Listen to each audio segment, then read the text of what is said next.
I have to mix up some paint. So I thought I would show you how I do this. First and foremost, I use odorless paint thinner, Mona Lisa odorless paint thinner. It's what I've always used. I've never really tried any others. And then you want, obviously, the paints. Yellow and ultramarine blue. We're going to start with the yellow. And these little things I get, I think they're at Dolls by Sandy. But it could be Dolls So Real. I don't remember which one I actually got it from. But these are worth their weight in gold. They clean up really easy. You can reuse them. Sorry, my dog is helping. But anyway, these are great. So, you open up your paint. And I've been doing this for, well, since March of 2021. And you can see how much paint I still have. I've made 11 babies. 9 of them are Genesis babies. Now, this paint lasts a long time. So you just want to get some out. And you don't want to get too much. That's probably even a little much. Like that much. Okay. And I always put the lid back on. And excuse the dog in the background. He's got his breakfast and he thinks he is abused and somebody's going to steal his food. Okay, I just pour some in here. That's gross. I shouldn't have done that. And then I just get a brush. But you can do it without, you can do it with anything else, any kind of a stirrer. I just happen to use a brush usually. It makes it easier for me. And then I just kind of, I don't think you can see this, so let's see if I can move this around. See? Just kind of scrape it off. Use the thinner to make sure you get it all. Alright. Put that aside, and then you want to just mix it up good. Now, you don't really want to go by what you're looking down at and seeing. You know, there are, in this case, still some that aren't. Genesis eventually will melt, I guess, into the thinner. But it's so much easier if you do it this way. Now, I am making paint for textures at the moment because I'm still doing texture layers on my doll. So that's what I am aiming for on this one. So, let me just check real quick.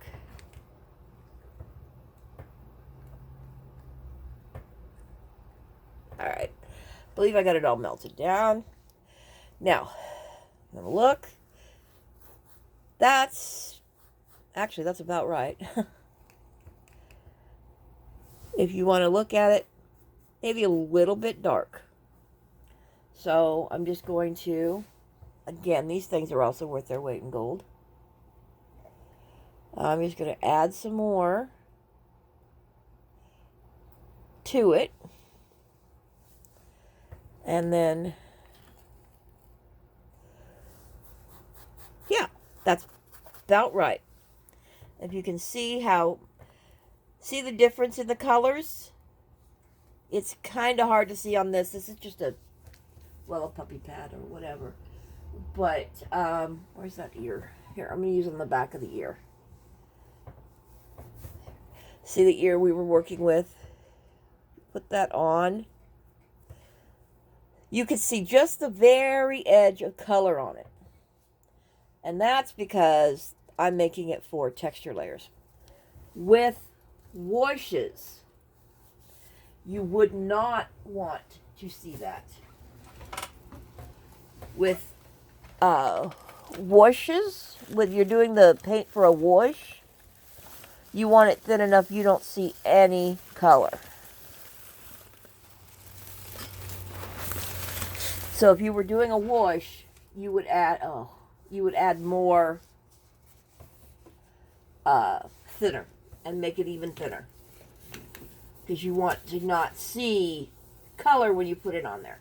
And you can see the very, very tiny amount of color when you put it on the vinyl. You know. Make sure you stir it up before you use it because it will settle.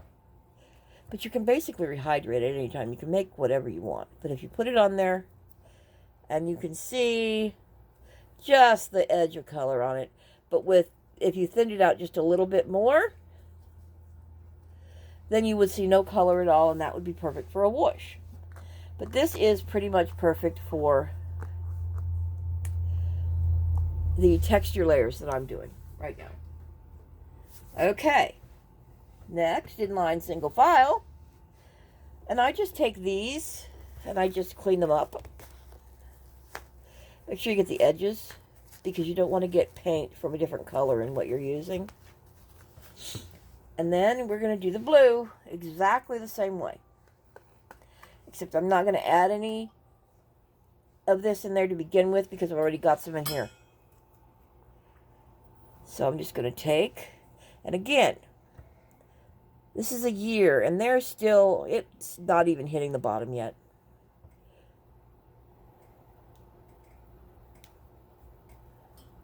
That's about right for what I'm going to make. I'm going to sit it in there. Always put the lids back on your Genesis. You want to keep the lids on there tight. It really helps to keep.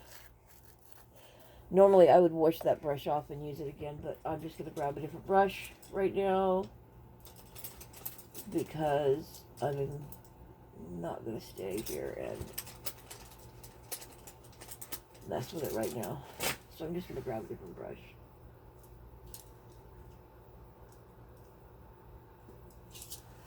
Grab a yellow brush here. All right. Or rather a blue brush. Going to take it again. And we're going to scrape off the paint. That may be a little much paint. I may have gotten a little too much. We'll see. Wipe it all around so that you're getting all the paint off. You don't lose it. Paint can be expensive, obviously. And then just kind of break it up. And when you get it to the pieces are broken up, you're going to want to add. And let's do it the easier way. We're going to do this and just use a pipette. And I'm going to add like 3 pipettes. Don't count the number.